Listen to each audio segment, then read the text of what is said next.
Hey, this is my Season 3 Shadow Priest BIS guide. I'm going to start with gear. Anytime there are two items that are very comparable in terms of power, I'm going to explain why I chose one over the other.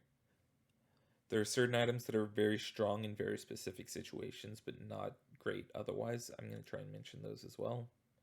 After that, I go into an explanation as to why certain Shadow Priest races and team compositions prefer one stat over another. After that, I go into gems and enchants. This is a BIS list, so I'm going to give you the best possible item, but there are some items that are very difficult to get. I'm going to give you the second best options for those as well. So for gearing, you want to go with the satin hood, the satin robe, and the satin legs. You want the mooncloth gloves and the mooncloth shoulders. You do this to get 2 of the 35 resilience 2 sets while minimizing the amount of damage that you lose. For the necklace, if you can get it pinned into the Lost Stages is incredible. You probably won't take that off until Wrath of the Lich King. Bracer, you want Dreadweave and boots as well. Your 2 rings are the Season 3 ring and the Seal of Dancelar. For the cloak, you have the option between Sergeant's and Kael'thas cloak. They're pretty much the same item, except you trade some stamina for summon and damage for resilience. I personally tend to run with the Kael'thas cloak myself. For the trinket, you have Skull of Gul'dan as your primary. Battlemasters is a distant second, but Skull is extremely difficult to get, especially for a Shadow Priest. And you would use Earring of Soulful Mediation when you're playing with a Druid. You use this so that you can get innervated, and then you pop it, and your mana bar fills in about 8 seconds. For the main hand, you want the PvP one hand. For the offhand and the wand, you actually want the spell penetration and the non-spell penetration versions. Because they're weapons, you can change them mid-match. So if you go into the arena and you see a warlock on the enemy team, you can change from the non-spell penetration item to the spell penetration item. Doing this allows you to have a good amount of spell penetration without actually losing the stats against non-warlock teams. For the belt, you have the Dreadweave, or you have the Engineering Belt. The Engineering Belt is mostly for twos. I don't think I would ever use it outside of twos, and even then, it's getting close to the point where the stat loss is almost too much to justify using it over the PvP belt. So next I want to go into an explanation about why different Shadow Priest compositions and races have different values on stats. So Trolls, Hex of Weakness, your primary, doesn't scale off spell power at all. Shadowguard, it does, and it scales well, but you can't choose when or who you hit, so often the damage is very meaningless.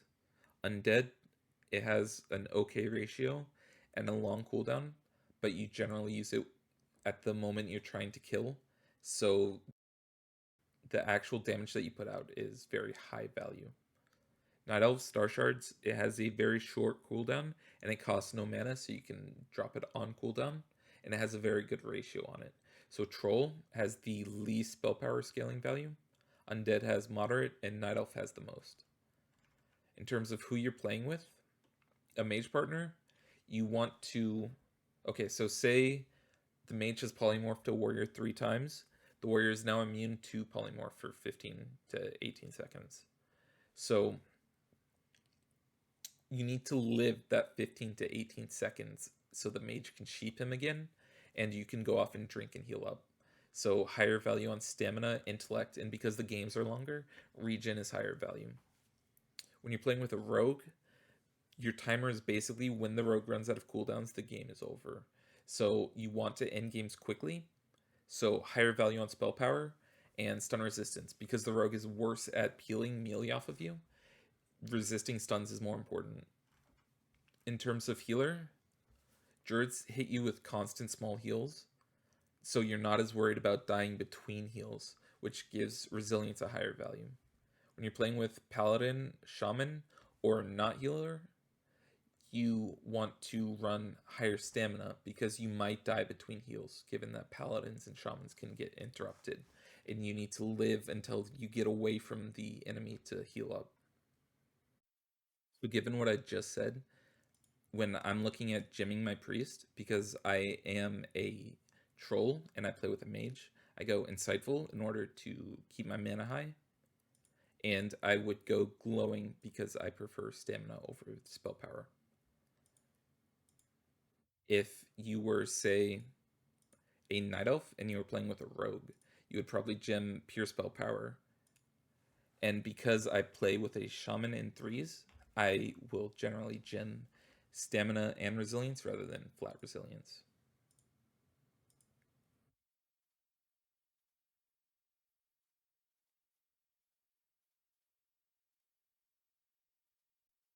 So going into enchants, you want to get Glyph of Power because spell power is very good and hit's also very good for you to spell. Shoulder, you want the Fortitude of the Scourge, the Naxxramas armor enchant. It's very strong if you can get it. If you can't, you want the Aldor Exalted enchant or the ZG enchant or the Aldor basic enchant. Cloak, you want spell penetration. Chest, you want resilience. Bracers, you want spell power. Weapon, you also want spell power. You do not want Soul Frost. If you take Soul Frost, it gives you 54 shadow damage, but it doesn't give you any healing and it doesn't give you any secondary school damage. So if you have spell power, it gives you 40 damage, 40 healing. Soul Frost gives you 54 shadow damage. For gloves, you can go with the spell power. You can also go with the armor enchant, which is made by a leatherworker. The armor enchant is very strong, and it's also very cheap. But I would probably personally keep going with spell power. For legs, you want runic. Boots, you want boar speed. And then on your rings, you want spell power for both of them.